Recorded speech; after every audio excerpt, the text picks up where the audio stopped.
নেশা সামগ্রী সহ এক নেশা কারবারিকে গ্রেফতার করে পশ্চিম আগরতলা থানার পুলিশ।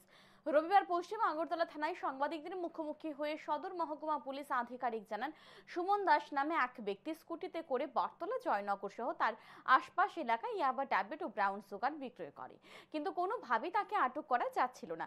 গত 3 থেকে 4 দিন ধরে সাদা পোশাকের পুলিশ সুমন দাসের উপর নজরদারি চালাচ্ছিল। অবশেষে শনিবার তাকে আটক করতে সক্ষম হয় পশ্চিম আগরতলা থানার পুলিশ। তার স্কুটি থেকে 9 গ্রাম ব্রাউন সুগার ও 350টি ইয়াবা ট্যাবলেট উদ্ধার হয়।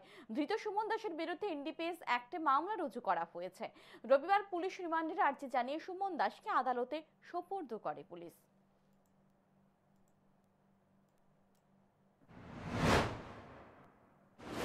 ওনারা একটা টিম তৈরি করে এবং গত 3-4 দিন যাবত মানে সিভিল কেসে ওর পেছনে ধাওয়া করতে করতে যতবারকে ওকে আটকানো সম্ভব হয়েছে এবং তার স্কুটি থেকে